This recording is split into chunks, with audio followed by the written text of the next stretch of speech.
zones habitées sont en train d'agrandir et malheureusement, pour construire, on est obligé de couper. Et donc, ça fait qu'il faut trouver maintenant un palliatif. Vous vous installez, vous vous assurez aussi que vous mettez des arbres. Et le plus souvent, moi, j'encourage les gens à opter pour les arbres fruitiers parce que ça a deux valeurs. Non seulement cela joue le rôle classique d'un arbre, mais aussi c'est un plus qu'on a chaque jour au quotidien et qu'on entretient. Et c'est des choses à encourager. Maintenant, mon souci parfois, c'est le After Action Review parce que chaque 1er juin, on se réunit pour planter des arbres. Mais après ça, on ne communique pas sur ce qu'on fait pour maintenir ces arbres en vie, ce qu'on fait pour que ces plants soient choses. Et c'est aussi une autre réalité. La technique aujourd'hui, c'est de mettre du tech. C'est ce qui est le plus répandu. Et quand on met le tech aussi, c'est avec dans l'optique après de couper et de revendre et planter. Donc je pense qu'il faut aujourd'hui voir réellement quels sont les arbres qu'on peut avoir et qui vont durer, c'est-à-dire des arbres centenaires et consorts. Ce n'est pas des arbres à court terme là qu'on coupe. Vous voyez par exemple, quand vous prenez la route qui passe devant l'université là, vous voyez les arbres qu'il y a là-bas. Au-delà de tout ce qu'on peut dire, ça donne un climat spécifique à la ville de Lomé, une particularité. Quand tu empruntes cette voie-là, tu sens réellement qu'il y a quelque chose qui est fait là-bas. Je pense qu'on peut aussi continuer par faire de telles choses tout au long de l'axe, des grands axes. C'est-à-dire, les mairies peuvent, en collaboration avec les riverains, planter des arbres et demander aux riverains de s'occuper d'arroser ces arbres. Et puis, bon, il y a plusieurs façons d'inciter les gens à prendre cela en considération, mais les arbres fruitiers de grande variété, de manguiers et autres, ça permettra aussi aux gens de trouver leur compte. Donc, il faut le faire, c'est important. D'accord. Le Togo veut planter 1 milliard d'arbres, comme je l'ai dit, à l'horizon 2030. Mais en 5 campagnes, on a commencé en 2021, l'opération a donné 39 millions de plants mis sous terre sur une superficie de 49 hectares. En principe, il faut au moins 100 millions de plants pour atteindre l'objectif. Y a-t-il quelque chose à faire, selon vous, pour atteindre cet objectif? Non. Ici, mon problème, c'est que quand on parle de 49 millions de plants, est-ce qu'on peut me dire que ces 49 millions sont vivants? Oui. Est-ce qu'ils sont réellement maintenus? C'est ça d'abord la première préoccupation, parce qu'il ne faut pas planter pour atteindre le chiffre et après réaliser que beaucoup n'ont pas survécu. Donc, moi je pense au-delà de ça, c'est le suivi de ce qui est fait là-bas. On ne va pas courir après un objectif, mais on va faire un travail de qualité. Celui qui est de dire, ok, on plante et quand on plante, on s'assure de maintenir jusqu'à un certain moment donné. Et aujourd'hui, même quand on parle, le foncier, c'est aussi une autre réalité. Bien sûr. On plante où? Est-ce que c'est dans les domaines de l'État? Est-ce que c'est dans les plantations des gens? Si c'est dans les plantations des gens, qu'est-ce qui nous garantit qu'à un moment donné, quand ces arbres vont arriver à un niveau donné, on ne va pas les couper? Il faut aussi que tout cela soit clarifié. Et moi, je vous dis, ce qui peut être tangible aujourd'hui, à mon avis, c'est de se dire que, à Lomé, par exemple, votre ruelle ici, là, chaque famille, un arbre devant sa porte.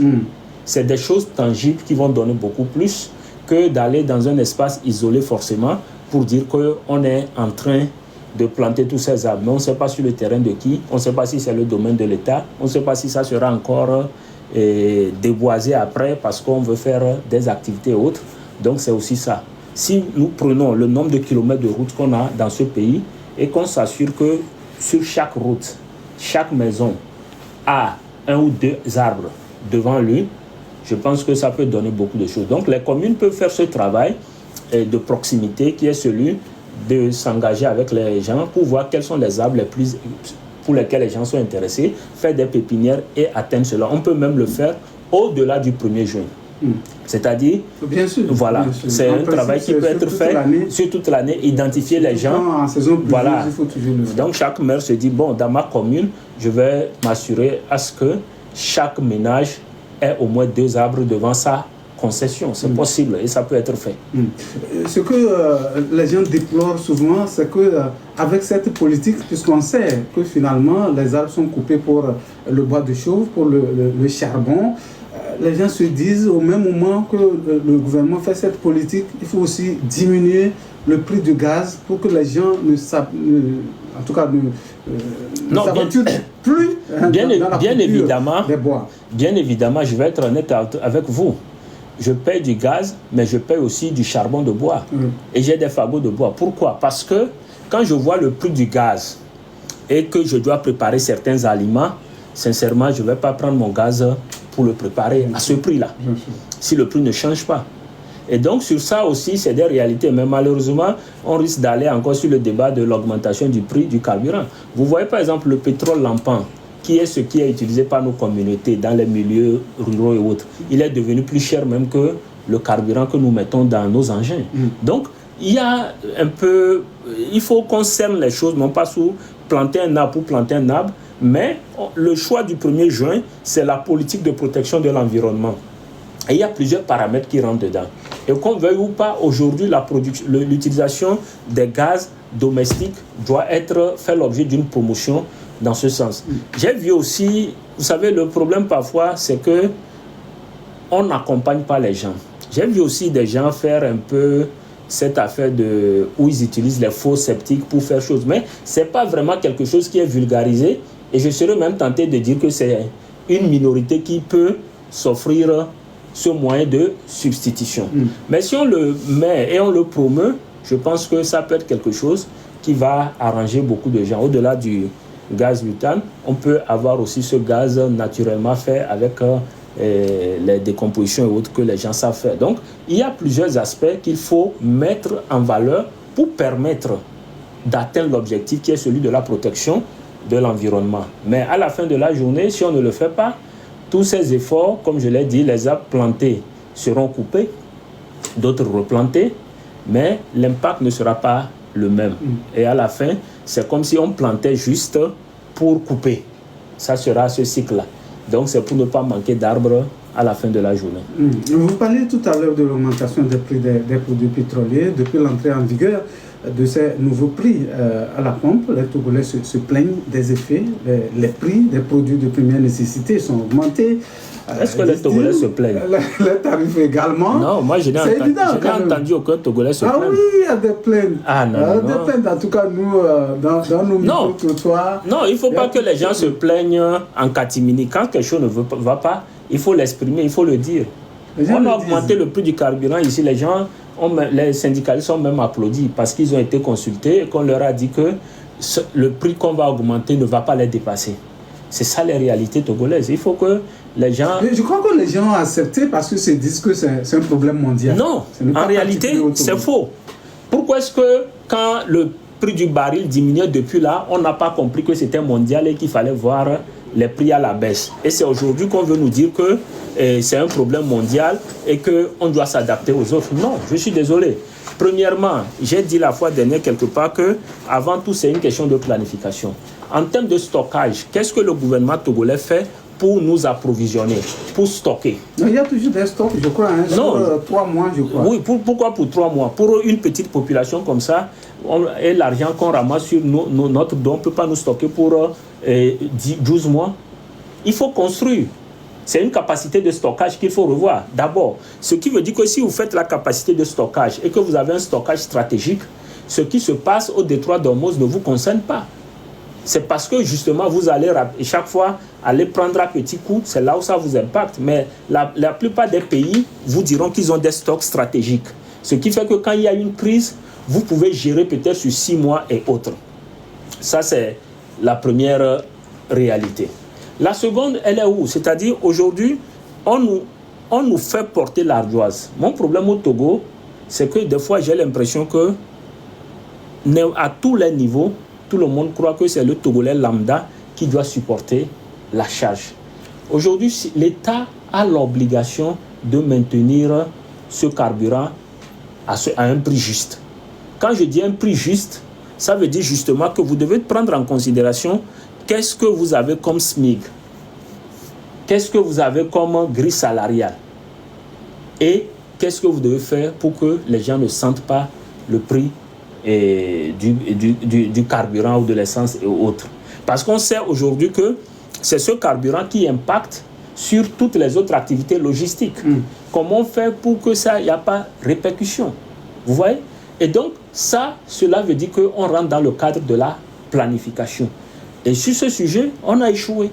Le gouvernement a échoué, il n'a pas bien planifié et maintenant il prend prétexte de ce qui se passe de l'autre côté. Que doit-il faire? Parce que c'est pourquoi je dis d'abord, la première chose pour moi, c'est que notre capacité de stockage doit être augmentée. Ça veut dire que l'entreposage, on doit augmenter notre capacité. Il n'y a pas de débat sur ça. Ça veut dire que le Togo... vous savez, des fois quand je vois le Togo, je suis triste parce que c'est tellement petit. J'ai traversé des pays qui sont tellement larges que quand je vois le Togo, j'ai l'impression que c'est en miniature les problèmes que les autres ont en grandeur. Donc, pour une population comme la nôtre... Il y a toujours problème quelque part. Non, oui, il y a toujours problème quelque part, mais vous voyez, la population togolaise n'atteint pas la population de certaines villes. On a environ 9 millions. Voilà. Ça n'atteint même pas certaines capitales africaines. Donc, ça veut dire que pour cette petite population, on peut planifier aisément en termes de stockage, comme je l'ai dit. Secondo, il y a trop de faux frais. Aujourd'hui, quand on nous donne des taxes sur le carburant, après je suis obligé d'aller payer le péage à côté, soi-disant pour la route. En réalité, ça ne va pas. À un moment donné, il faut savoir exactement ce qu'on récolte et ce à quoi ça sert. Et donc, dans la politique actuelle qui est faite, je le répète, Nimdewa Atakpama a fait un travail très intéressant ces derniers jours sur cette augmentation du carburant. Oui, et il y a une partie qui m'a plu, c'est celle de dire que il paraît que le prix du carburant au Togo est le moins cher par rapport aux autres pays de notre zone. Oui, mais il a clarifié. Quand tu tiens compte du SMIC qui est payé au Togo par rapport à ces pays, tu comprends en réalité que le nôtre est le plus élevé. Donc, il y a beaucoup de choses qui doivent être revues, réorganisées. Ce n'est pas une question d'incantation ou bien de dire qu'on a investi tel. Non, il faut savoir investir de façon rationnelle et stratégique. Aujourd'hui, toutes ces taxes-là, notre problème au Togo, c'est que nous ne voyons pas ce à quoi ça sert. Ça nous ne voyons pas de façon tangible tout ce qu'on nous prélève comme taxes, ce que ça donne. Il faut nous prélever juste des taxes pour payer des salaires, je suis désolé, ce n'est pas ça le rôle de l'État. En réalité, les recettes sont là, il faut qu'elles soient utilisées à bon escient. Donc, pour ma part, vu le SMIC que j'ai au Togo, je ne conçois pas qu'on puisse payer le carburant à un tel prix. Il faut que les gens le comprennent. Ça n'a rien à voir avec ce qui se passe dans le détroit d'Ormuz ou pas, mais le gouvernement togolais a cette obligation de s'assurer que le carburant revient à un prix juste. Ce qui veut dire que cette augmentation, il faut la ramener en arrière et voir comment est-ce qu'on nous enlève des taxes inutiles pour que chaque Togolais puisse faire les choses aisément. Aujourd'hui, vous faites vos mouvements... Les taxes ne sont jamais inutiles. Non. Ça sert toujours quelque chose. Non, ça sert peut-être certains, mais ça ne sert pas la communauté. C'est sur cet aspect que j'insiste.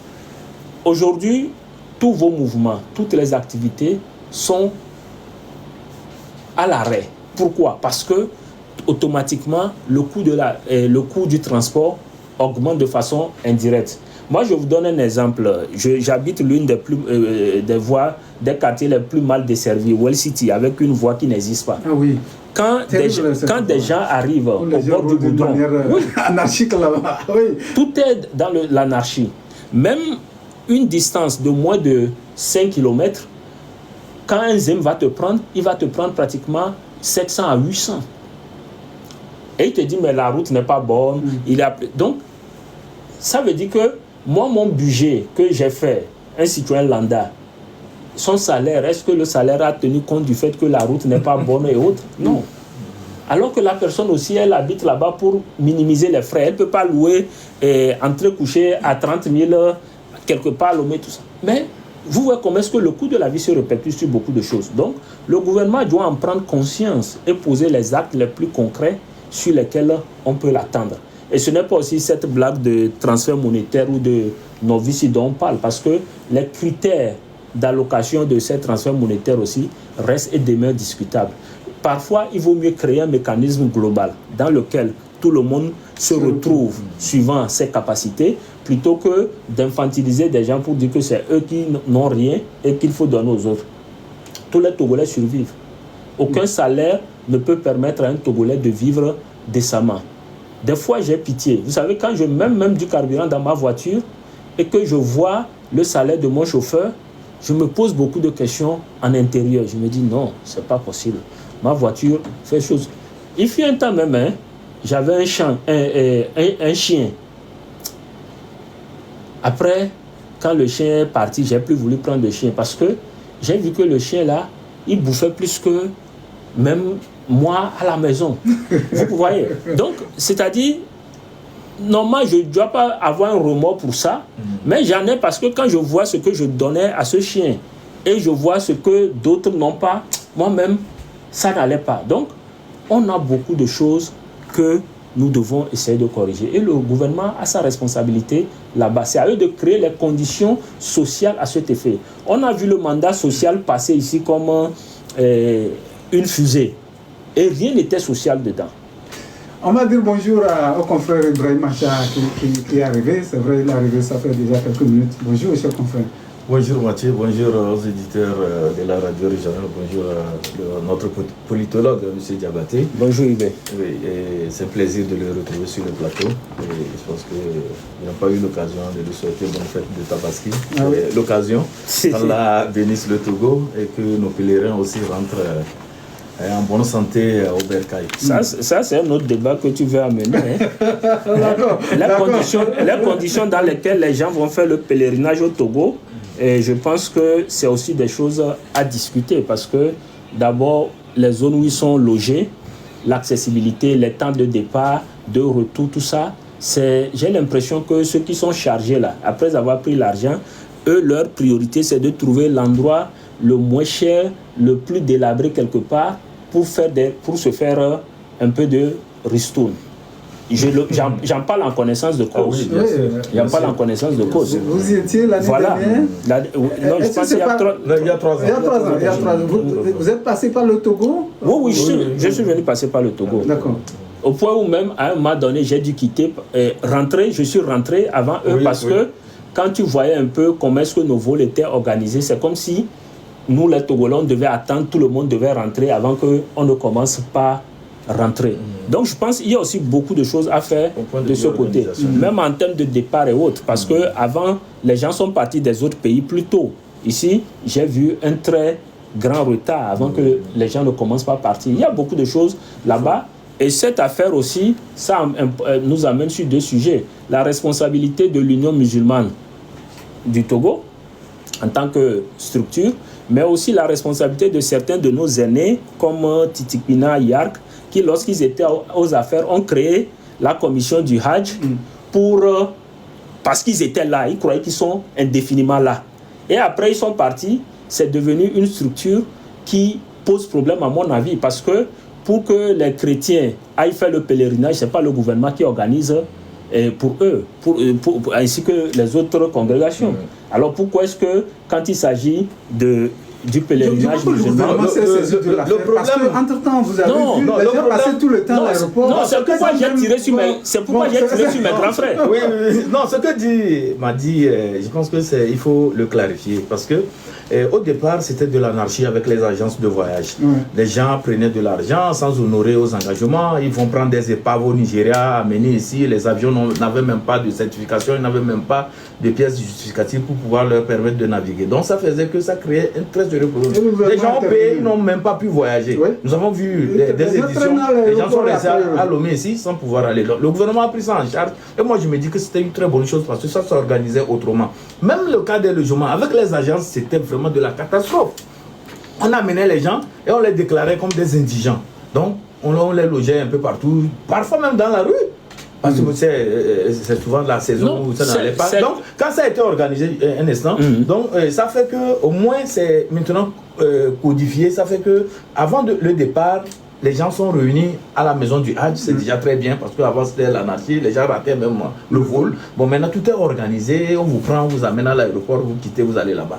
Bon, par rapport au logement en Arabie Saoudite et tout ça, je pense que c'est des choses à parfaire. Ça, je suis tout à fait d'accord parce que nous avons eu aussi des témoignages par rapport à ce qui se fait là-bas qui n'est pas du tout bien organisé. Donc, vivement que la commission du Hajj revoit le système de convoyage des pèlerins là et organise ça la commission du Hadj, la commission du Hadj, j'insiste là-dessus, on peut avoir l'appui technique du gouvernement, mais ce n'est pas le gouvernement qui va coordonner notre aller au pèlerinage. Parce que j'ai vu aussi dans d'autres pays comment est-ce que le gouvernement a pu et à quel niveau le gouvernement s'arrête. Et comme je le disais tout à l'heure, c'est parce que comment il s'appelle, Titipina et autres étaient aux affaires à l'époque qu'ils ont créé une commission où ils se retrouvaient en oubliant qu'un jour, ils allaient quitter. Non, mais donc, de toute façon, ils sont partis, mais la commission est là. Non, justement. La commission continue par travailler. Il veut parler de l'efficacité. Je parle de l'efficacité. Plutôt, on va saluer leur action. Non.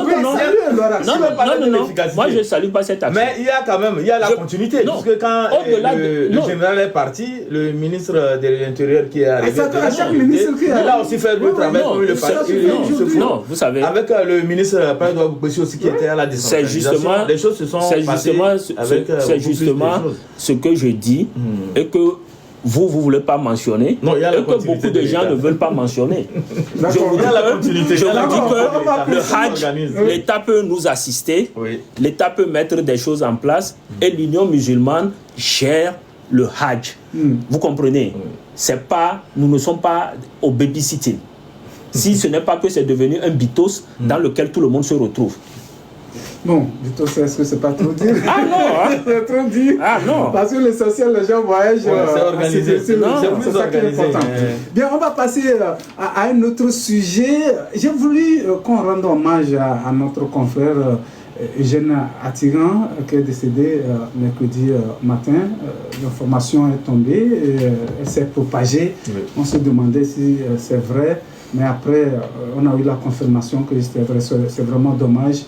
Effectivement, vraiment, nous pleurons ce talentueux présentateur de la télévision. C'est vraiment un talentueux. Vous avez vu depuis avec Télé Loisirs, tout ça là, il avait su mettre cette émission là dans une dimension qui faisait que non, on ne ratait pas ça. Les samedis, les gens étaient approchés, scotchés à leur petit écran pour suivre Télé Loisirs, ceux qui pouvaient faire le déplacement de choses de Togo 2000 bien évidemment, et aussi voilà, n'hésitez pas à aller parce qu'il avait cette facilité d'accueillir les artistes, de faire monter les talents montants, tout ça là. Donc c'était très bien l'émission qu'il organisait. Entre temps il a eu des problèmes. Bon oui, quand il est revenu, il officiait au niveau de Pyramide TV et là-bas aussi voilà, les émissions se passaient bien. J'ai l'habitude de le croiser les vendredis après-midi quand j'ai quitté l'émission au niveau des Pyramides. On se voyait il y a à peine 2 semaines, on s'est vu. Il était bien en forme, comme on l'a dit. Bon, on s'est salué comme toujours. Et on a tapoté un peu, on a discuté, on a souri. Bon, chacun a pris sa route. C'est après que j'ai suivi, en tout cas sur les plateformes, que voilà, Eugène s'en est allé et on me disait que il a fait un malaise et on l'a amené à l'hôpital. C'est là-bas vraiment que voilà, les choses se sont passées autrement, c'est-à-dire qu'il a rendu l'âme, paix à son âme. Je pense que d'abord je présente mes condoléances à Pyramide, au groupe Pyramide et à son promoteur. Et en même temps, toutes mes condoléances à la corporation, parce que quoi qu'on dise, il était presque de la corporation. Bien sûr, tout ensemble, voilà. Donc, paix à son âme. Madi, connaissez aussi forcément. Forcément, et d'ailleurs, je fais partie de ceux qui sont un peu tristes parce qu'il m'avait demandé de tout faire pour que lorsque je serai là, je puisse passer dans son grand rendez-vous, son émission.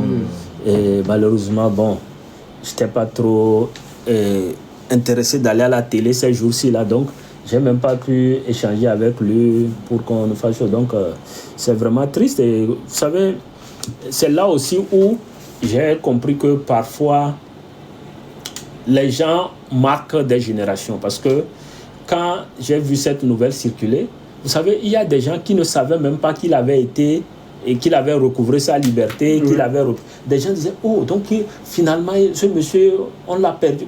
Donc, ça montre que vraiment, le talent, il n'est pas discutable. Je pense, quand je parle de télé-loisirs, c'est pas donner une pique à ceux qui ont voulu prendre la relève après. Mais vous savez, il y a des choses, comme on le dit parfois, il y a des choses, c'est seulement celui qui a écrit le projet qui sait comment le réaliser, comment le rendre spécial, quoi. Et ça, il l'avait fait. Et puis sur d'autres interventions, moi je pense qu'on avait fait certaines activités ensemble.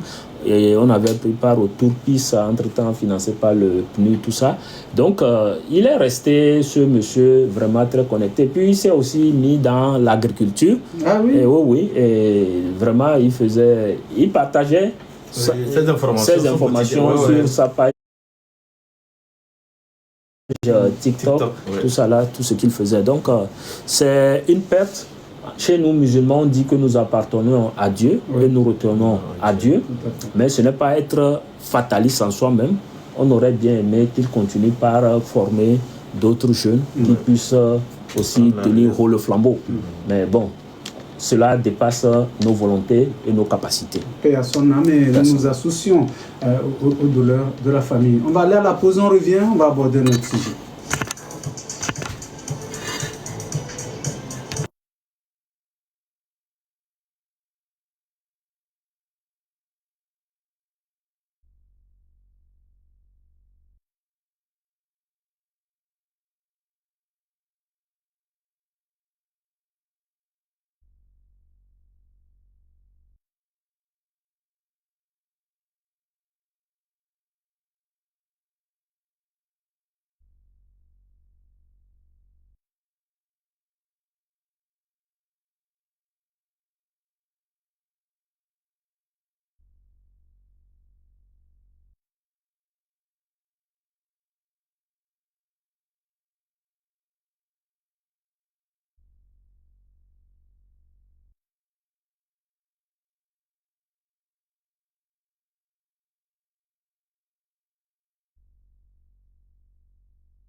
Merci beaucoup d'être avec nous. On va aborder nos sujets avec notre invité. Mais d'abord, cher confrère Ibrahim, depuis quelques jours, des activistes de l'extérieur sur les réseaux sociaux appellent à un Togo en pause demain 6 juin. C'est pour honorer la mémoire des victimes des événements du 6 juin et pour protester contre la gouvernance, disent-ils. Très rapidement, certains partis politiques, le regroupement de partis, se sont aussi saisis de cet appel. Le Togo en pause, ils invitent les Togolais à cesser pour un moment leurs activités. Un commentaire sur cette initiative? Bon, il faut dire que l'initiative est partie de TikTok. Vous savez, ceux qui passent leur temps sur TikTok aussi, le plus souvent, ils sont taxés d'oisifs. Et donc, s'ils nous invitent à emboîter le pas, ça c'est une autre manche de la chose. Et ça, je ne saurais apprécier. Ça, c'est chacun est libre de faire usage de son libre arbitre. Bon, maintenant, si c'est pour, comme ils le disent, les raisons qu'ils donnent, c'est pour la libération des prisonniers politiques, c'est pour amener les autorités à une gouvernance beaucoup plus vertueuse et à faire de telle sorte que le pays puisse être mieux gouverné, aller vers le développement. Je dirais que c'est des citoyens. Donc si des citoyens appellent à un acte pour pouvoir manifester un certain mécontentement, surtout s'il n'y a pas de casse et tout ça là, je pense que c'est légitime. Chacun jouit de cette liberté d'expression. Chacun peut se manifester autrement pour attirer l'attention des autorités sur une question donnée. Bon, maintenant, si nous allons sur l'historique même du M66, puisque c'est le mouvement aussi qui est une chose, c'est en rapport avec l'anniversaire d'une autorité du pays Il faut appeler les choses par leur nom. C'est ça. Hein? Si c'est l'anniversaire de qui? Si c'est dans ce contexte, là, il donne beaucoup plus de la valeur à l'anniversaire de cette autorité, parce que ça allait se faire en famille, un anniversaire en famille. Mais s'il veut donner un cachet spécial à cet anniversaire, un événement national, bon, ça devient autre chose. Donc ils sont en train de magnifier cet anniversaire, ils veulent fêter ça autrement. Ça fait partie de leur façon de marquer aussi leur attachement peut-être à cette autorité. Monsieur Madi, que pensez-vous de cette initiative venue des réseaux sociaux, tout comme le 6 juin 2025? Non, je pense que d'abord il faut donner leur place. Aujourd'hui, ce que vous appelez réseaux sociaux, en réalité, c'est le seul canal par lequel aujourd'hui nous sommes tous connectés. Quand vous allez sur TikTok, vous trouverez que c'est tout un monde à part. Un monde où les gens font les affaires, un monde où les gens font de l'éducation, un monde où les gens font dans la dépravation, mais un monde où aussi on fait de la politique. Il y a tout là-bas. C'est comme notre Togo. À la seule différence que moi, je peux être dans ma maison, quelqu'un quelque part, et au même moment, on interagit. Et ça veut dire beaucoup de choses. Quand vous prenez un Togo où l'espace civique est rétréci, où la liberté de manifestation reste discutable, je pense qu'aujourd'hui, c'est là où les Togolais peuvent se retrouver plus facilement et mettre les barrières de la distance géographique à plat. Parce qu'on est toujours ensemble, quel que soit là où nous nous retrouvons. Et donc, déjà, comme Ibrahim faisait sa langue de bois sur qui fête son anniversaire, je pense que le 6 juin 2025, vous avez tous assisté à ce ras-le-bol consécutif à l'arrestation de Amron. Et dans cette logique, les revendications qui étaient là, beaucoup de Togolais restent convaincus que jusqu'à ce jour, elles n'ont pas été satisfaites. Secondo, il y a eu des violations graves des droits humains durant l'arrestation, la détention et autres. Il y a même eu des décès sur lesquels, je suis désolé, notre Commission nationale des droits de l'homme, je le répète, ça n'a rien de personnel. Mais quand vous avez comme président de la CNDH quelqu'un qui était avocat de l'État togolais devant la Cour de justice de la CEDEAO, n'espérez pas que cette CNDH puisse faire quelque chose de potable. À ce niveau, je crois qu'on ne doit pas... Non. On ne doit pas aller dans ce sens parce non. Il est là, vous savez que c'est des gens qui ont prêté serment. Non, laissez ça. Il assume la présidence d'une institution indépendante. Non, laissez ça. Donc on ne va pas aller dans ce sens. Non, laissez ça. À moins que vous ayez quelque chose de personnel. Non, c'est ce que j'ai dit, ça n'a rien de personnel. Pourquoi d'abord? Parce que je suis d'abord titulaire d'un master en droit international des droits fondamentaux. D'abord, ça me permet d'apprécier l'activité de la CNDH. Secondo, dans mes occupations, quand je vais faire mon manœuvrage, je suis spécialiste de la protection internationale. Et ça me permet de savoir comment est-ce qu'on protège des citoyens, comment est-ce qu'on protège des réfugiés, comment est-ce qu'on met en œuvre le droit international humanitaire, le droit international des droits de l'homme. Alors quand j'opine sur le Togo, je ne m'amuse pas. Parfois j'ai honte. Parce que j'ai honte de parler, parce que quand moi je vais quelque part éduquer des gens, faire la morale à des gens, et qu'après ils apprennent que je suis Togolais, ils sont choqués que mais qu'est-ce qu'un Togolais va venir leur apprendre sur ce qui se fait là-bas. Donc cette précision était importante. Si les événements de juin 2025, la CNDH n'a rien fait de sérieux. Le seul moment où... Vous savez que le procureur s'est saisi de cette affaire. Laissez. Cette affaire était au niveau de la justice. Mathieu, je ne sais pas ce que la CNDH doit faire. Et puis on a vu aussi les réactions de la CNDH dans cette affaire. Allez-y, M. Madi. Sincèrement, ne gâtez pas le week-end du procureur. Parce que si je quitte ici, je vais aller sur lui. Non, pas du tout. Okay. Non, c'est pas pour gâter le week-end du procureur. Non, parce que le président de la CNDH... Oui, parce que le président de la... Mais il ne faut pas que ces analyses soient personnelles, M. Madi. Non, vous savez, arrêtons de croire qu'on est des théoriciens. Moi, je ne suis pas théoricien. Je suis un praticien. Et quand je veux aborder quelque chose, je l'aborde concrètement. La seule chose que la CNDH a faite à l'époque, c'était de dire qu'elle a fait un rapport qu'elle allait soumettre à Adedje, qui à l'époque était président de l'Assemblée nationale, un rapport auquel personne n'a eu accès. En réalité, la CNDH a un mandat qui est différent de celle du procureur de la République. La CNDH est chargée de la protection. La CNDH peut faire des enquêtes. Vous permettez oui. Nous ne faisons pas une émission sur la CNDH. Non, le sujet... Merci de nous attaquer au 6 juin. Non, oui, le 6 juin... avis sur ce que les gens pensent faire demain. Non, le 6 juin... Non, vous savez, Mathieu, si vous apprenez que demain, je suis arrêté, je pense que vous ferez partie de ceux qui diront... on va vous arrêter, pourquoi? Non, ça peut arriver. Non, on ne va pas vous arrêter. Non, c'est des éventualités, ça peut arriver. Non, à moins que vous fassiez autre chose. Non. Mais si c'est par rapport à notre émission... Non, je ne parle pas de notre émission. D'accord. Je parle de façon de mon engagement citoyen. Ok? Demain, si j'ai un problème, vous direz peut-être que la CNDH doit réagir. Mais moi, je vous dis dès aujourd'hui que si je ne critique pas cette CNDH pour lui montrer cet art, peut-être que c'est pas moi demain, mais quelqu'un d'autre aura les mêmes problèmes. Monsieur m'a dit, si je vous avais invité pour dire parlons de la CNDH, je vous comprends. Nous parlons du 6 juin. On parle du 6 juin. Moi, je demande votre avis. De nous dire ce que les gens veulent faire. Je dis, il y a eu violation des droits humains. Qu'est-ce que vous pensez de cela? Il y a eu violation des droits humains. Et à côté des autres organisations, nous avons une structure qui est dans notre constitution, la Commission nationale des droits de l'homme, qui a un travail à faire. Et dont le travail ne se résume pas à devenir le pont d'amarrage du gouvernement. Non, c'est faire comprendre au gouvernement les erreurs qu'il a faites en termes de violation des droits humains et accompagner les victimes. Et je dis, ils ne l'ont pas fait. Je parle de Grace Koumaï, qui durant sa détention a fait état qu'elle a fait l'objet de violences sexuelles. La seule réponse qu'on a eue, c'est une dame gendarme qui est venue menacer cette innocente femme pour dire que... Non, c'est important. Revenir sur non. Regardons devant. Pour regarder devant, on est obligé de voir... Je crois que toutes ces affaires-là sont en train d'être réglées.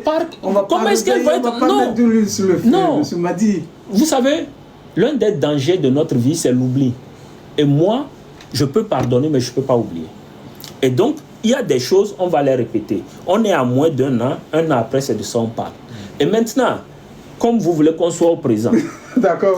Dans le présent, les Togolais disent qu'on a une constitution de contrebande.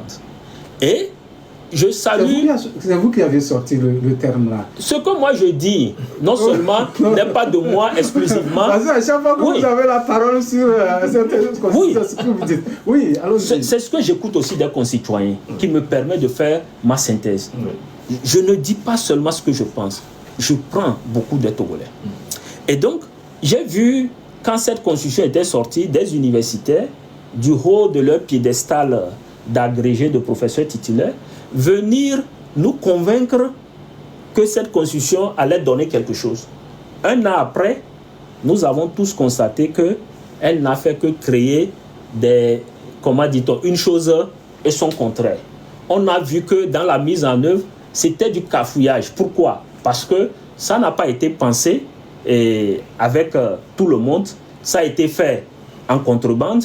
Et maintenant, c'est comme vous traversez la frontière sans tous les papiers. Après, à différents postes de péage, vous allez rester dans le problème. C'est dans ça que nous sommes aujourd'hui avec cette constitution. Le problème aujourd'hui, c'est où, M. Madi? Le problème aujourd'hui, c'est à tous les niveaux dans ce test. D'abord, on a donné 1 an pour que les autres institutions soient mises en place.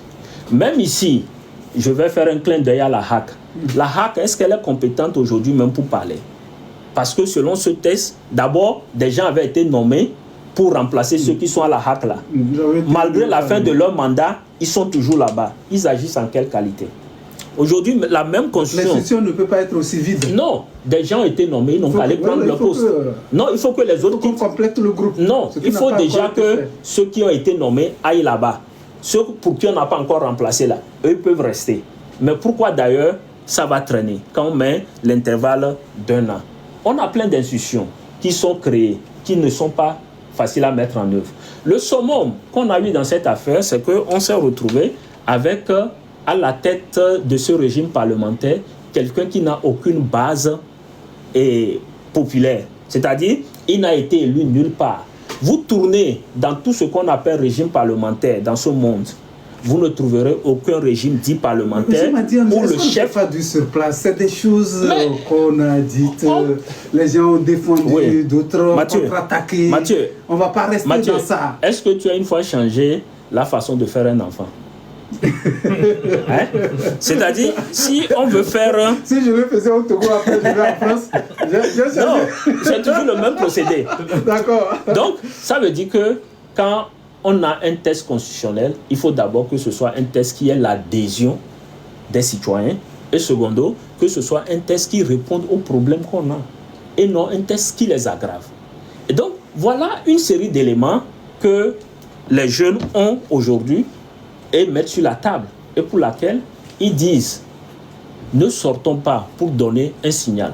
Parce que le système en place aussi a toujours cherché à utiliser la violence à chaque fois qu'un problème est posé. Et les jeunes aujourd'hui disent ok, c'est parce qu'on sort que vous nous violentez. Mais nous allons vous exprimer notre désapprobation en ne sortant pas. Ça aussi, c'est devenu encore... Non, personne n'a parlé. Grâce a été interceptée au marché la fois dernière. On lui a retiré tous les tracts, tout ce qu'elle avait sur elle. Donc, il y a plein de cas. Donc, dans ce pays-là, il y a soit des zélés qui en font à leur tête et ils vont subir les conséquences à travers les conséquences qui arriveront à leur superviseur, ou on doit comprendre à un moment donné qu'entre Togolais, nous devons avoir la capacité, la possibilité de s'exprimer. Ça, on ne peut pas... C'est-à-dire, moi, m'a dit, je ne conçois pas que c'est avec la permission de quelqu'un que je dois parler quand je vais parler du Togo. Vous comprenez? C'est mon droit, mon devoir en tant que citoyen d'en parler. Oui, mais si vous parlez dans le respect de la loi, non, laissez cette phrase-là. Il y a aussi les lois qui régissent... Laissez cette phrase-là. Dans le respect de la loi, dans le respect de la loi, est-ce que vous savez que cette constitution de contrebande, elle est déjà violée à plusieurs reprises parce que les gens ne l'ont pas respectée? Vous comprenez? Le respect de la loi ne s'impose pas seulement à moi en tant que citoyen ou individu. Même ceux qui exercent l'autorité publique, ce respect s'oppose à eux. Vous comprenez? Donc, il ne faut pas qu'on revienne à ces choses-là. Moi, des fois, les gens disent non, c'est parce que toi, tu parles bien. Non, arrêtez ça. Moi, je mets les mots sur les mots MAUX qu'on a dans ce pays. Point. Ce n'est pas une question de... Vous savez, il y a beaucoup de Togolais à différents niveaux. Peut-être que moi, je n'ai pas de problème pour payer le carburant. Je n'ai pas trop de problèmes parce que peut-être j'ai des revenus. Donc, ça fait que quand je parle, ça a l'air moins émotif que peut-être quelqu'un qui est vraiment acculé. Vous savez un peu ce que le bien-être de quelqu'un aussi peut avoir sur sa réaction. Oui. Et à la fin de la journée, ce n'est pas de leur faute. C'est parce que aussi des gens ont vu, ils ont été patients. Je connais beaucoup de Togolais qui ont cru en Faure Gnassingbé en 2005 et qui sont déçus aujourd'hui et qui l'expriment. Je connais beaucoup de Togolais qui, à un moment donné, ont dit « Moi, je ne fais pas la politique ». Mais qui, à force de subir les décisions politiques, ont compris qu'ils devaient parler politique. Mais il y a également des gens qui ne lui avaient pas fait confiance. Comme aujourd'hui. Moi, je ne lui ai pas fait confiance. Aujourd'hui, qu'ils lui font confiance. C'est dans les deux cas, M. Madi. Non, c'est pas dans les deux cas. C'est toujours comme ça, la vie est toujours non, ce n'est pas dans les deux cas. Vous savez, il faut qu'on soit concret. Si aujourd'hui, on me dit que quelqu'un dit qu'il fait confiance à Faure Gnassingbé, peut-être que c'est parce que il a quelque chose qui en découle comme bénéfice. C'est normal la vie, c'est ça la vie. Non, justement, il faut accepter tout. Non, quand on parle d'État, quand on parle de biens publics, il faut savoir éviter de se compromettre. Vous comprenez? Je connais beaucoup de gens qui soutiennent ce régime et moi, je n'ai aucun problème avec ça. Voilà. Pourquoi? Parce qu'ils savent la fermer. Ils ne viennent pas défendre l'indéfendable. Et j'admets que c'est leur conviction politique. Moi, je suis arrivé à un niveau où je me vois au-dessus d'un parti politique. Je ne me trouve plus utile au Togo dans le cadre d'un parti politique. Et donc, je suis ce citoyen, je l'assume, et je dis ce que j'ai à dire, je fais ce que j'ai à faire pour que les choses changent. Mais dans le respect de la loi. Non, qu'est-ce que vous appelez la loi? D'accord, vous savez, il y a quelques années, chez moi, Mango, Djoua torturait les gens, juste parce qu'ils sont allés dans leur champ, ils ont chassé des animaux ou ils ont tué des animaux. On a torturé, on a mis des gens là-bas. C'est ça vous appelez la loi? À l'époque, oui, à l'époque, ils étaient torturés dans le respect de la loi. C'est du passé. Non, c'est la même chose. Du passé. Et non, je veux nous faire comprendre ce qu'on appelle la loi. Il faut éviter de terroriser les gens ou d'enfermer les gens dans leurs choses. Parce que la loi, en réalité, c'est nous qui nous la donnons. par rapport à notre contexte. Sinon, il fut un moment donné, Hitler aussi avait ses lieutenants qui appliquaient la loi. Mais est-ce que c'était une loi? Il fut un moment donné, l'esclavage était la loi. Des ancêtres à nous était la propriété des gens. C'est-à-dire, c'était comme... Ça a été banni aujourd'hui. Tout de la même façon, l'exemple que vous avez donné... Je vous donne un exemple clair. La dernière fois, il y a eu une résolution de l'Assemblée générale des Nations unies sur la qualification de l'esclavage comme pire crime contre l'humanité. Est-ce que ceux qui ont bénéficié de ce commerce ont voté? Non, pas voté. Est-ce que la France a voté? Non. Bien sûr. Non, ils n'ont pas voté. Donc, pas ça veut dire que ces relents sont toujours là aujourd'hui. Ça veut dire qu'ils ne l'admettent pas. Les États-Unis, qui se sont construits sur le sang des Noirs, des esclaves, également n'ont pas voté. Vous comprenez? Les Juifs, en prétendant qu'eux, ils ont souffert plus que tout le monde, ils n'ont pas voté. Vous comprenez? Donc, ça veut dire qu'il y a certaines choses, quand on les retouche, c'est justement, j'ai dit tout à l'heure, qu'on pardonne, mais on n'oublie pas. Parce qu'on ne veut pas que ça se répète demain. Donc, pour moi, le 6 juin, c'est une initiative à saluer. La méthode adoptée par les jeunes, elle est à saluer. Je salue les partis politiques qui les ont accompagnés. Et je confirme que moi, demain, je ne sors pas. Vous êtes à la maison. Et je suis même en train de... Vous avez un bon repos, c'est Non, je suis même en train de faire l'intention que demain, je vais continuer en jeûnant. D'accord. Je ne vais même pas manger demain pour montrer que je suis vraiment en colère. D'accord, ça aussi c'est votre choix. Je voudrais vous écouter un peu sur le dernier développement politique au Togo, le 9 juin dernier. Le cadre national de concertation pour le changement, un nouveau regroupement de partis politiques de la société civile a tenu un meeting à Lomé. Avez-vous suivi cette activité politique? Beaucoup se plaignaient de l'interdiction des manifestations. Celle-ci a eu lieu sans problème. Alors, le 100 là que vous avez ajouté, il faut que je commence par là. D'accord. D'abord, des gens ont été empêchés de rejoindre le lieu de manifestation. Ah d'accord. Oui. Nous qui sommes sur TikTok, on a vu tout cela, on l'a suivi en live. Ah d'accord. Quand ces choses se sont passées. Vous savez... Mais les organisateurs ne sont jamais plaints. Non, vous savez... Surtout après les interviews. Vous savez, les organisateurs, eux, ils étaient dans leurs choses en ce moment-là. Ce qui se passait loin d'eux, sur les axes de Adido Gomé, les axes de Bagida, ils n'étaient pas forcément... Mais l'information devait leur remonter et que peut-être ils allaient dire ça à la presse. Ça, je les laisse à leur rôle. Moi, j'ai vécu tout ça là parce que je connaissais certains comptes qu'il fallait suivre quand tout ça se passait. Voilà. Donc, ça veut dire que pour moi, quand on parle de liberté de manifestation au Togo, d'abord, nous avons eu ce que j'appelais la loi Bodjona. C'est eux qui l'ont réécrite. Hein.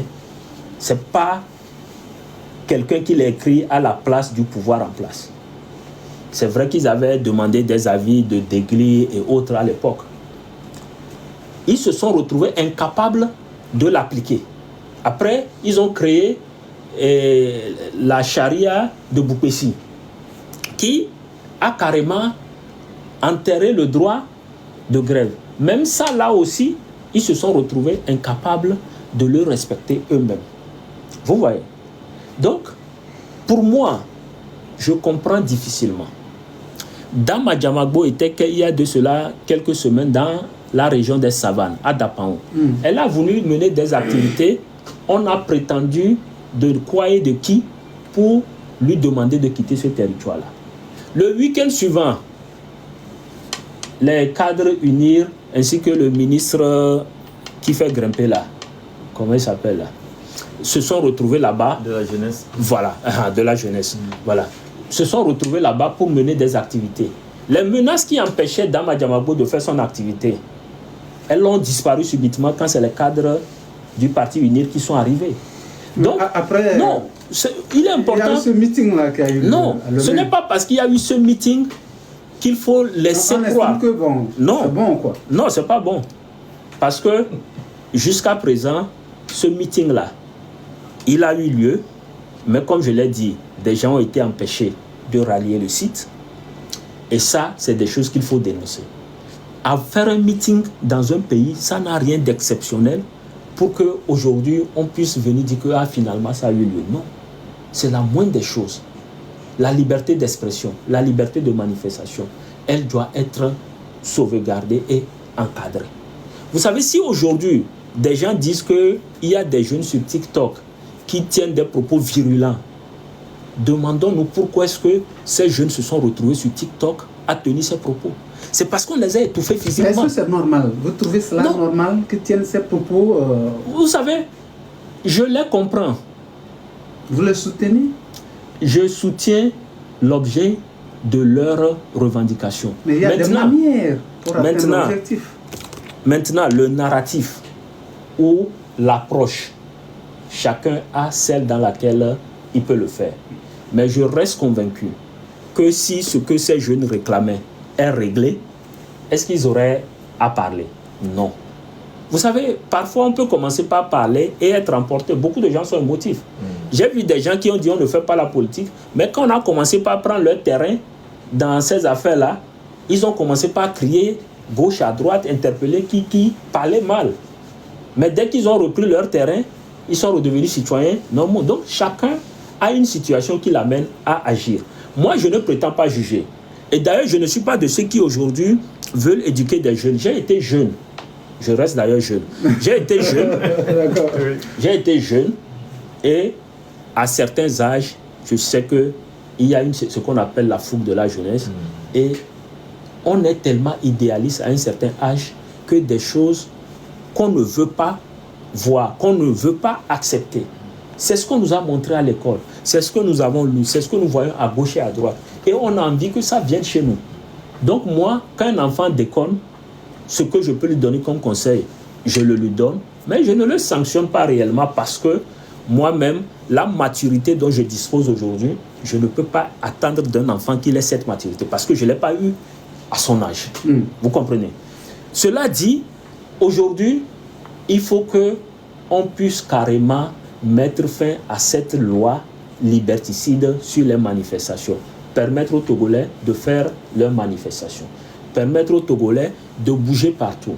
Je vous le dis, les gens se sont amusés pour aller aux élections alors qu'ils n'avaient même pas la possibilité de mener des activités politiques sur le terrain. Ça rime à quoi? On est dans quoi? Il faut que ça change. Si tant est-il que le système pense que, bon, c'est lui que les Togolais aiment, qu'il laisse les autres aussi aller. C'est tout ce qu'on demande. Vous voyez? On n'a jamais barré la route à quelqu'un. Ah non, vous savez... La loi est là, pour le moment c'est elle, qu'elle soit mauvaise ou bonne, malheureusement c'est elle. Non. Mais si comme vous l'avez souhaité, qu'il faut changer, je vous fais un parallèle. Vous savez, avant 90, les gens disaient que c'était la loi. Mais les Togolais se sont levés et on a vu tout ça changer. Vous comprenez? Donc, quand on régresse en matière de droits humains, il faut que tout le monde se sente concerné et interpellé pour pouvoir réagir. Ce qu'on dit, je le dis le plus souvent, is not personal, it's business. C'est-à-dire, je n'ai pas à attendre que ce soit moi, Madi, qui soit victime avant de me plaindre, mais même si c'est toi, même si c'est Ibrahim, je me plaindrai pour vous. Parce que je sais qu'en me plaignant pour vous, je prépare pour moi, mais aussi pour d'autres aussi. C'est comme ça, ça marche. Vous voyez. D'accord. C'est l'heure de la pause. Voilà. On revient. Quelques 2-3 questions et puis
Merci beaucoup d'être toujours branché. Je sais que vous avez des questions à poser à notre invité. Vous êtes d'ailleurs très nombreux, je le sais.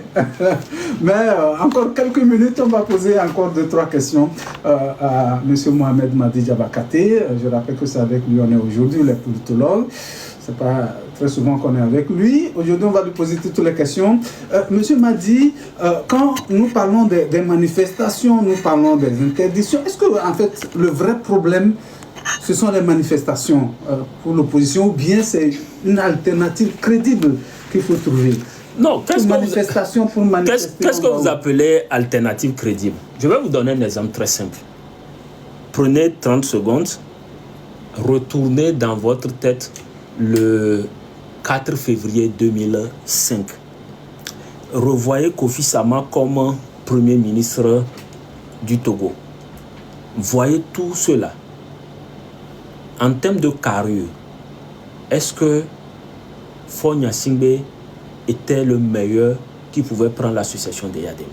Ne répondez pas. Moi, je parle de l'opposition. Non. Je parle de l'opposition. Non. Ne répondez même pas à ma question. Maintenant, je reviens.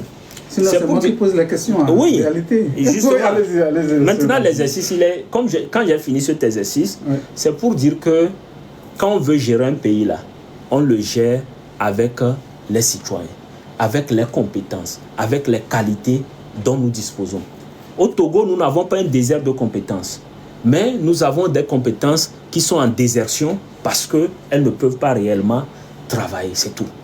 Donc, ça veut dire que ce soit l'opposition, que ce soit qui, je pense qu'il y a des ressources humaines de qualité qui serviront la cause de la patrie au moment donné.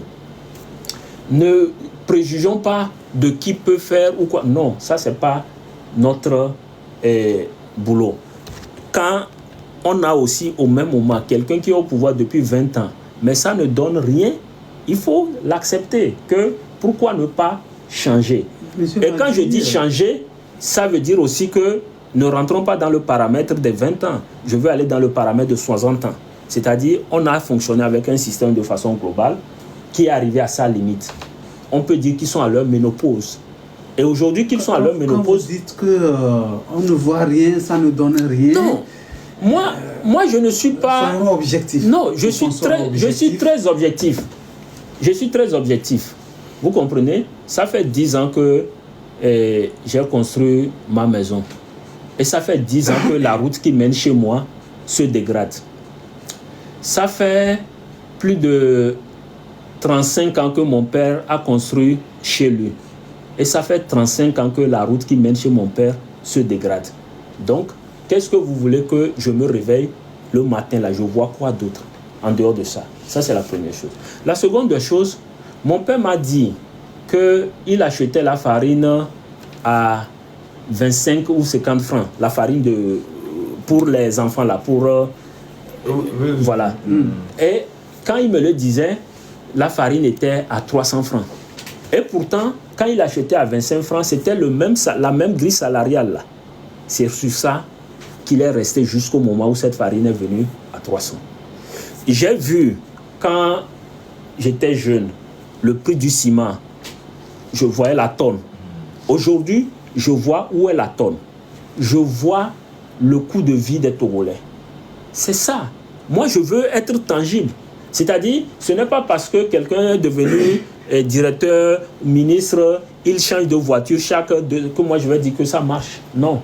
C'est pas parce que quelqu'un ou dans une maison, des gens, c'est toujours eux et tout va chez eux que je vais dire que ça va. Non. Moi, je vois le global. Je vois mon entourage, mon voisinage. Donc, quand je le dis, j'ai vu cette route qu'on a fait là, les routes qu'on a fait dans Lomé là, 2 Lions, quoi là. J'ai vu aussi comment est-ce que ces routes ont créé aujourd'hui l'inondation dans toutes les zones riveraines. J'ai vu comment est-ce que le travail n'a pas pris en compte cela. Ce qu'on appelle Carrefour Bodjona. Un jour, je suis arrivé là-bas, toute ma voiture était dans l'eau. J'ai vu tout ça là. Donc, quand je le dis, ce n'est pas que j'ai pas envie d'acclamer. D'ailleurs, je n'acclame pas quelqu'un pour ce qu'il est censé faire. C'est comme par exemple, en tant que père de famille, si je donne le petit déjeuner ou l'argent à mes enfants, s'ils me disent même merci, Je leur dis, c'est mon devoir. Je n'ai pas besoin d'être acclamé pour ça. Mais le problème qu'on a fondamentalement aujourd'hui, c'est que pour moi, l'impôt augmente, les taxes augmentent, mais je ne vois pas à quoi ça sert. J'ai vu la route, elle est de quel côté? La route qui va à Vaughan là. Oui, vers Kégué. Voilà, Oui. voilà. J'ai vu la route là, l'argent a disparu à l'époque avec Seco. J'ai vu Nissan Nyamfom qui est venu nous raconter des histoires. J'ai vu Ayassor qui n'était pas capable de nous expliquer. J'ai vu, après on est allé faire un prêt. Non, non, les gens n'ont pas accepté, c'est tout. Non, sinon, oui, justement. Si tu donnes donnes des explications qui n'ont pas de sens, est-ce que c'est des explications? On ne peut pas vous obliger aussi à accepter. Non, justement, c'est pour ça. Donc j'ai vu, on est allé encore prêter de l'argent pour essayer de faire cette route, vous comprenez. Et donc, les gens qui ont dilapidé l'argent là, quelles conséquences on a pris sur eux? J'ai vu, il y avait un certain Chamsi qui était offert, qui dit qu'il a fait faillite là-bas. Qu'est-ce qu'il est devenu? Le samedi passé, je revenais de Couvé. J'étais allé faire à l'église en mémoire d'Agboibo. En revenant, il y a eu une grosse pluie, au point où la chaussée a disparu. Et l'exemple palpable que je vais donner aux gens, vous verrez devant PIA, la plateforme industrielle d'Adéticopé, il y a, en venant de choses là, il y a quelque part où ils ont séparé et une partie va dans Pienne. Vous allez voir que c'est cassé. Pourquoi? Parce que l'eau avait tellement pris que des voitures n'ont pas vu, comment ça s'appelle là, la séparation là. Oui. Et il y avait un Titan et un taxi qui se sont venus se retrouver sur ça, le moteur cassé. Vous comprenez? Donc quand moi je vois tout ça et que je suis de Mango et que j'ai même la paresse d'aller à Mango parce qu'il n'y a pas la route, je pense qu'on m'a appris au C1 que la route du développement passe par le développement de la route. Ça, c'est mes résultats après 20 ans. D'être retapé. C'est ce qu'on retapé. Non, on veut du concret. Oui, bien sûr. On veut du concret. Donc, il y a beaucoup de choses sur lesquelles... Vous allez vous rendre tranquillement chez vous à Mango. J'ai bien envie d'aller à Mango et d'être à l'aise. Pas de faire un périple. Voilà, on va écouter les auditeurs rapidement. Je sais que forcément, ils doivent avoir des questions à vous poser. 92 77 66 66 96 30 66 66. On va poser des questions à M. Madi, s'il vous plaît. On ne va pas faire trop de commentaires. Allô, le tout premier qui est là. Mathieu, je pense que c'est moi, c'est Basile. Ah, c'est Basile qui a ouvert le bal aujourd'hui. Bonjour, Basile, depuis les Bassito. Bonjour, mon petit frère Mathieu. Monsieur Dérogati, bonjour. Bonjour, Basile. Bon, moi, je ne sais pas pourquoi Mathieu veut jouer les rôles qui ne sont pas... Bon. Vous voyez que vous-même vous sourissez. C'est la hack qui... Vous-même vous sourissez. Il respecte la loi. Bon, moi je pense qu'on n'est pas bien dans le pays. Non, pourquoi vous commencez comme ça? Posez des questions à M. Madi, Basile. D'accord. Oui. Bon, monsieur Dialogate, vous-même vous voyez que ce que nous autres viens dire, que nous ne sommes pas bien, Mathieu dit qu'il ne faut pas que je le dise dans l'orchestre. Qu'est-ce que t'en pensez-vous? Basile, je ne vous ai jamais dit de ne pas dire quelque chose. J'ai donné des conseils. Je dis de poser. J'ai dit de poser des questions à M. Madi. Si vous avez des questions sur son développement, posez-lui. Il a tellement parlé très bien que moi je ne sais pas ce qu'il fait. Tout ce que moi je pense parler à la radio, c'est tout ça là que moi j'ai entendu auprès de lui. Parce que nous ici, c'est quoi qui nous a fait vériter ce sort? C'est tout ce qu'il a développé. Je n'ai pas à lui poser comme question encore. D'accord, merci. Merci. Tout ce que je peux dire. D'accord, merci à Basile depuis les Bassito. 92 77 66 66 96 30 66 66. Allô? Est-ce qu'on a un auditeur? Bonjour. Allô, bonjour, Mathieu. Oui, monsieur Garou, comment vous allez? Ça va très bien, je suis en podcast aujourd'hui encore. D'accord, comme d'habitude. Notre question est qu'est-ce qui bloque la pénale aujourd'hui? Il faut vous expliquer. Pourquoi la pénale ne vient pas? Surtout, vous savez, s'il n'y a pas la pénale, moi, je crois que des problèmes d'électeurs aussi. Parce que le procès de faire subir, c'est pas celui pour présenter quelqu'un, un peu comme ça, subir pour avoir la vérité de vie. Et tout. Après, vous pouvez aller aux élections, chacun qui soit Dieu pour tous. Mais au moins la vérité de vie. Moi, à mon avis, c'est pas tout que la vérité de vie qui bloque. Nous l'avons vous avez répondu à votre question. Troisième, qui est en ligne? Allô? Bonjour. Oui, bonjour, auditeur. Diminuez le volume de votre poste récepteur. Vous allez diminuer le volume et vous allez nous dire qui vous êtes, d'où vous nous appelez. Ah, madame, ici, diminuez le volume de votre poste récepteur.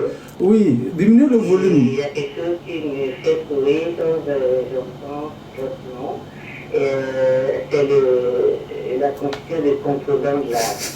C'est un truc de contrebande qu'on nous apprend. Bon, c'est pour rigoler. Bon, et maintenant, Mathieu essaie de disculper les gens qui font tellement mal à la République. Mais non, je veux dire, pourquoi il y a eu 2005?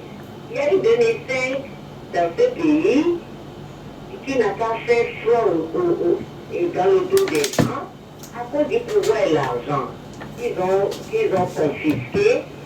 Et puis voilà. Et maintenant, vous avez parlé du vote de l'argent, du tournement massif et tout. Nous attendons votre question, madame ici. Oui, nous attendons votre question, Ils se sont associés pour ruiner ce pays. Madame ici, Ils se sont associés. non, si madame ici n'a pas de retour pour nous répondre, ça va être compliqué que nous continuions par discuter dans le vide. 92 77 66 66 96 30 66 66, allô? Allô? Allô? Bonjour. Oui, bonjour, monsieur. C'est Amos Gaëtan, je vous appelle depuis Raoté. Gaëtan depuis Raoté. Oui, on vous écoute, Et moi, Gaëtan. le chef de choses, ce qui ne va pas chez moi. Je viens d'attendre que notre invité a parlé de temps. Il y a un moment donné, après du temps, ou non, et on a torturé les gens, et vous avez dit que ça c'est du passé. Bon, quelque chose qui t'appartient ou bien quelque chose qui t'a fait mal. Donc, est-ce que tu peux oublier ça? Oui, mais monsieur Gaëtan, est-ce que c'est le moment aussi de parler de ça? C'est pas le moment, mais pourquoi la loi, on peut juger quelqu'un et il y a des personnes qu'on ne peut pas les juger? C'est votre question à monsieur Madi? Oui, oui. Pourquoi, reprenez la question s'il vous plaît, pourquoi juger quelqu'un, ne pas juger un autre, c'est ça? Oui, c'est bon. Voilà. D'accord. Après Gaëtan, on prend celui-ci et puis monsieur Madi va. Oui, monsieur Garou. Oui, monsieur Garou. Oui, je ne suis pas d'accord avec Mathieu. Moi, c'est mon avis. Je ne peux pas me donner si moi j'ai raison. Bien sûr, je vais vous répondre. Mais monsieur Garou, vous n'êtes pas obligé d'être d'accord avec moi. Hein. Nous avons des idées plurielles. C'est bon, on va laisser monsieur Madi réagir. Voilà. Monsieur Madi? Oui. On va commencer. Je crois que Garou avait posé sa question. Effectivement. Qu'est-ce qui bloque l'alternance? Oui, non, je pense que... Il s'est répondu lui-même. Parce que Bon. l'opposition devrait... Non, il veut s'assurer qu'il a la même réponse que moi. Et je dirais que Dame Essi a commencé par répondre à M. Gado. D'abord, quand on parle d'une coalition de l'opposition, on l'a vécu en 2005. On a vécu cela. Et on a vu que cela n'a pas créé le déclic. Mais plutôt, cela nous a montré la détermination des gens à conserver le pouvoir. Ça veut dire que... Oui, mais au niveau de l'opposition, vous avez dit que cela n'a pas créé le déclic. C'était quoi le problème à ce niveau? Oui, laissez-moi y arriver. L'opposition s'était débrouillée pour faire de Bob Akitani son candidat. OK? Et les gens votaient pour Bob Akitani. Mais à la fin, quelqu'un d'autre a été déclaré élu. On a vu les urnes voler dans ce pays, tout ça là. Maintenant, face à ça, Vous avez écouté M. Gado dire... J'y viens. Voilà. Je réponds à Gado. Il faut assurer, il faut protéger. Non, je vais y arriver. Oui. Qu'est-ce que vous attendez d'un citoyen lambda pour protéger les urnes? Moi, Madi Diabakate, le 24 avril 2005, j'avais une arme sur ma tête au centre du CG Agoué.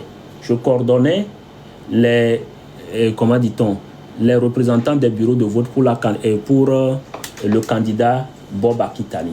Je vous dis, j'avais une arme sur ma tête, avec des miliciens qui m'entouraient. Qu'est-ce que vous attendez que les gens fassent? Je voyais battre des gens. Le gars était déterminé même à en finir avec moi. Et j'étais aussi prêt qu'il le fasse. Dieu seul sait pourquoi je suis dans ce studio aujourd'hui avec vous. Quand je retourne à cela en 2005, et je fais le parallèle pour dire que on a pu voir de quoi les gens sont capables. Ça veut dire que si l'opposition veut aller aujourd'hui à des élections, elle doit préparer les gens à ce genre de scénario et comment est-ce qu'ils doivent y faire face. Ça veut dire que face à ça, il faut que le vote soit protégé. Aujourd'hui, quand on me parle de la loi, de la même façon, l'une des premières choses pour sécuriser la loi et quiconque veut aller à l'élection avec le parti au pouvoir, c'est de pouvoir permettre la centralisation des résultats et donner les tendances. Je ne vais pas rester dans cette blague qui consiste à dire que c'est la CENI qui proclame les résultats. Pour que le Sénégal devienne là où il est aujourd'hui, Wade avait fait le même exercice. Après, les autres ont suivi, ont fait le même exercice contre Wade. C'est-à-dire, les gens avaient la possibilité de publier les résultats dès qu'ils sortaient des bureaux de vote pour chaque centre de vote.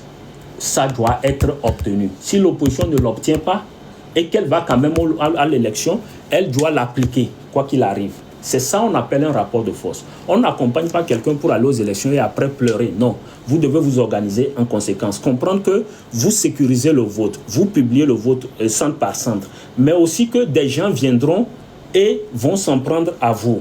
Comment est-ce que vous vous organisez au cas où ça arriverait? Je parle de la légitime défense.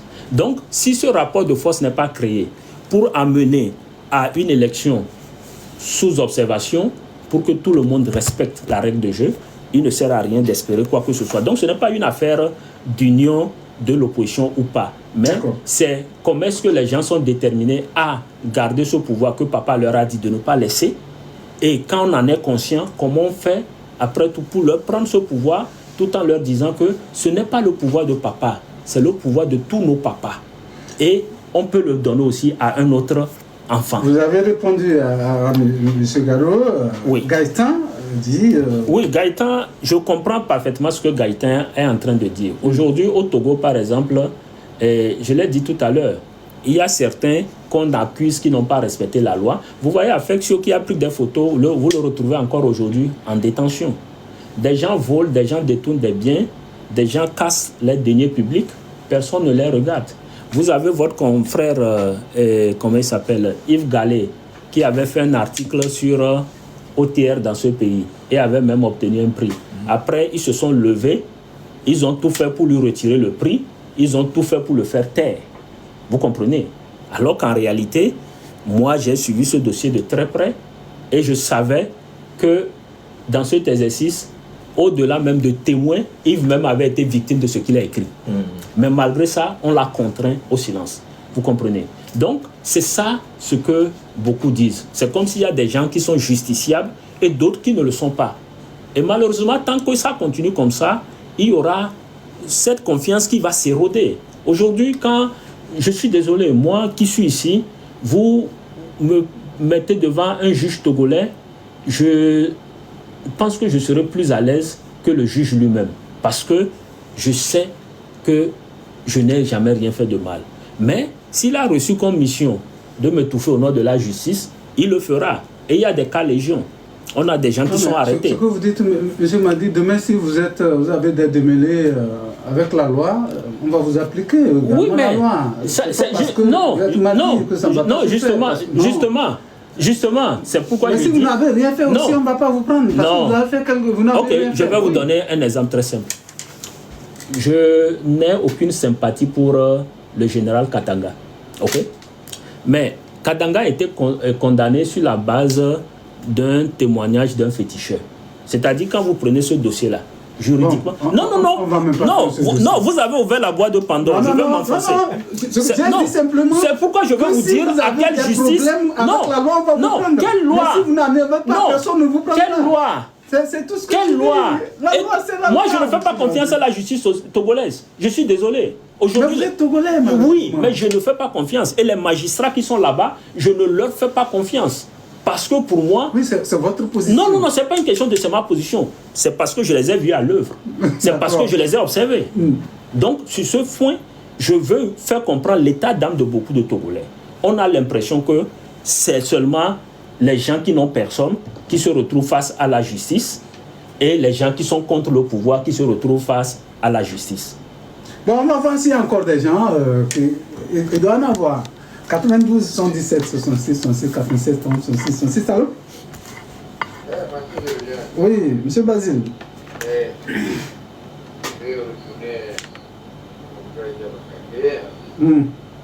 bon.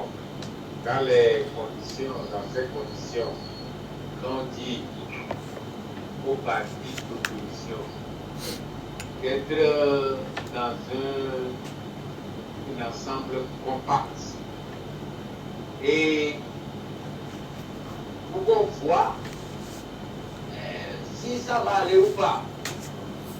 Même si je l'ai entendu dire que 2005 avec Boba Kani, on était tous autour de lui. C'est parce qu'on a échoué aujourd'hui que demain, il ne faut pas qu'on reprenne avec une autre ardeur. C'est ce que moi je veux demander. Non, Basile. On laisse Basile terminer. Non, je veux juste recadrer. Ce que j'ai dit, j'ai expliqué ce qui s'est passé en 2005 et j'ai invité à se projeter. Voilà, à se projeter pour comprendre que il faut mieux faire que ce qui s'est passé en 2005 et se préparer en conséquence. Oui, voilà. Bon, est-ce qu'il faut aujourd'hui dire que non, on n'a pas besoin d'être ensemble, que ceci, cela? Ce serait le mieux ou bien c'est comment? Ok. D'accord. On a noté la question. Allô? Est-ce qu'on a un auditeur? Oui, bonjour monsieur. Vous diminuez le volume de votre poste récepteur. Diminuez et puis posez votre question. Oui, allez-y. Présentez-vous d'abord. Akumapé, Boga nous appelle d'Akumapé. Oui, monsieur Boga. Le président de l'Iran, le Congo est venu sur le Kamau Togo, M. Montour, et il est ressorti. Je voulais demander à l'invité, pour donner là, une fois comme quel nombre de discussions ils sont aussi dans la Sénat, soit et que nous sommes dans la deuxième profession. Monsieur Boga. C'est le nombre de conditions qui est-ce que monsieur Boga nous écoute? En réalité, vous posez des questions à l'invité sur les sujets qu'il a abordés. Nous n'avons pas abordé le problème de Ouadani, le nouveau président du Bénin. Bon, je verrai peut-être exceptionnellement, peut-être qu'il peut vous répondre. Allô? Oui, bonjour Benoît. Et vous-même, comment vous allez? D'accord. Bonsoir, invité. C'est vrai que il a dit. Mais à l'heure à laquelle nous sommes maintenant, c'est unir peut-être après. Comment allons-nous faire? Bon, je ne sais pas la manière dont vous avez allié la ministère. Est-ce que c'est le terme à dire qui va nous faciliter la tâche à se unir vers le feu de l'eau dans son plein? Parce qu'actuellement, la question de les élections, ça va être là. Ce que nous avons dit vraiment au Non, mon frère, n'allez même pas loin dans cette affaire de il faut caresser le chien dans son poil ou quoi que quoi là. Laissez-le poser sa question et vous allez réagir. Oui, vous terminez, Benoît. Moi, à ma place là, je vais même caresser le président du conseil qui ne peut pas quoi. Oui, mais moi, je vais lui proposer, il n'a qu'à revoir la constitution. Elle dit, je propose, pour avoir une présidence, le fait de dire celui-là va représenter le président du conseil là, ça ne vous revoit pas. Et il faut, en 2005 là, on a dit, le terme que vous savez, on a prononcé le président Paul-Régieux, au Capitanie est Dieu. C'est un petit peu le programme a pu finir à la place du passé. Maintenant, en 2010, en 2017, je ne sais pas trop pour les présidents du Ghana et de la Côte d'Ivoire. On va terminer rapidement, Benoît. En 2017, voilà. Qu'est-ce que le gouvernement parti d'être sorti nombreux dans la rue? Qu'est-ce que vous êtes parti négocier? Et vous avez bien obtenu. Actuellement, il faut pratiquer. Merci à Benoît depuis Agoué. Voilà, on revient pour les réactions de Madi. Voilà, on a encore quelques minutes. Oui, à chaud, je commence avec l'intervention de Benoît. Vous comprenez, nous sommes au Togo et il faut qu'on arrête de se dire que les gens n'ont jamais essayé quelque chose. J'ai écrit un ouvrage, 55 ans de vie constitutionnelle au Togo, où j'ai abordé les 4 républiques. Et d'ailleurs, où à l'époque, je disais que le problème n'a jamais été la Constitution, mais c'est la mise en œuvre de cette Constitution. Et même ce qu'on appelle aujourd'hui 5e République. Des gens sont même venus me dire, mais Madi, pourquoi tu t'opposes alors que tu as écrit dans ton ouvrage que le régime parlementaire était ce qu'il fallait pour le Togo? J'ai dit oui, ce que j'ai écrit là-bas est différent de ce qu'on met en œuvre ici. Et les conditions dans lesquelles il faut les mettre en œuvre, c'est 2 choses différentes. Tu ne peux pas dire aujourd'hui que, c'est-à-dire tu ne peux pas juste dire je fais ceci parce que tu l'as dit, qu'on va le prendre pour content. On voit ce que tu fais en réellement pour comprendre là où tu vas. Maintenant, cette affaire de encourager, flatter les gens, je pense qu'on a assez vu tout ça là. Si quelqu'un, moi dans ma famille, n'est pas capable d'être sur la ligne droite, je le lui dis. À plus forte raison, je l'ai dit à plusieurs fois à mon père qui m'a mis au monde. Donc, ce n'est pas dehors que je vais avoir peur aux yeux de quelqu'un pour lui dire que vous faites de la contrebande. Quand on vous explique la contrebande ou quand vous voyez un contrebandier... Parfois, en famille, il y a des choses qui se disent, mais dans le public, ça ne se dit pas. Non. Vous savez, ça, c'est l'éducation qu'on vous a donnée dans le contexte togolais. Moi, j'ai eu la chance de sortir du Togo. J'ai parcouru plusieurs pays et je sais que la chose qui est admise unanimement, c'est la vérité, la sincérité. Et c'est ça mon problème. C'est ce que je dis. Donc, je dis, on ne va pas... Quelqu'un qui allait changer la constitution pour s'éterniser au pouvoir, vous croyez que c'est en l'appelant, le caressant au dos, qu'il va comprendre quoi que ce soit? Non. Regardez comment est-ce qu'il l'a fait. Et regardez comment est-ce qu'il s'est imposé en 2005. Donc, c'est des choses sur lesquelles je pense que soit on dit à Fonia Singbe que ça va mal, soit on lui dit tout va bien. Maintenant, si on veut lui dire que ça va mal, mais ce n'est pas toi, c'est les autres, c'est qu'on est de mauvaise foi. J'ai dit hier quelque part qu'on peut nommer 10 DG à la CET. Si on ne révoque pas celui qui les nomme, on n'a pas encore réglé le problème de la CET. C'est systémique. Ce n'est pas... Non, mais quand on nomme des gens, c'est avec des objectifs. Mon cher, si vous n'atteignez pas l'objectif... Mon cher, tu ne peux pas atteindre certains objectifs. Tu ne peux pas atteindre certains objectifs dans certains contextes. C'est aussi ça, très simplement. Moi, Madi Diabakate... Ah, mais c'est comme ça, quand on vous nomme, dites que dans le contexte, je ne peux pas aller. Ah, justement. Sauf que vous êtes allé... Non, sauf que le problème ici, c'est que on te dit, toi, on t'a nommé, prends. Organise une prière en famille pour remercier Dieu. Vous n'êtes pas obligé. Ah, c'est ce qui se fait malheureusement. Donc, je voudrais dire aux uns aux autres que nous avons une sorte de système... On va aller rapidement. Oui, voilà, nous sommes dans un contexte d'un système militaro-civilo-ésotérique qui essaie de prendre tous les leviers. On a entendu tout cela, M. Madi. Je continue par le dire. Oui, donc, quand on parle de l'opposition, qu'elle soit unie ou en rang dispersé, je pense que le plus important, c'est de mobiliser l'électorat pour accompagner quelqu'un et s'assurer qu'on protège les résultats à la fin. Ne pas parler en l'air comme l'a fait Agbeome en 2020, mais faire du concret et aller ramasser. Oui, mais sa M. Madi, victoire. peut-être on va terminer par là. Si parfois vous dites aussi la vérité au pouvoir, dites la vérité à l'opposition. Depuis, vous êtes là, c'est comme si vous marchiez sur des œufs. Non, vous savez, il faut dire la vérité aux gens. Vous savez, je donne à chacun sa dose. Mais ce n'est pas ma faute si le pouvoir a beaucoup plus à apprendre que l'opposition. D'accord. Merci beaucoup. On va partir. Merci infiniment d'être venu dans cette émission. Merci également à mon ami Ibrahim qui m'a aidé à poser des questions à notre invité. Merci à tous ceux qui nous ont appelés. Vous êtes très nombreux aujourd'hui.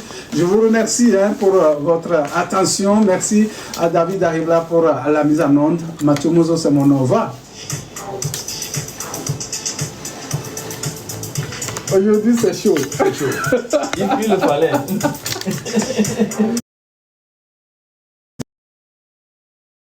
Non, Pour tous, moi, dans la voie.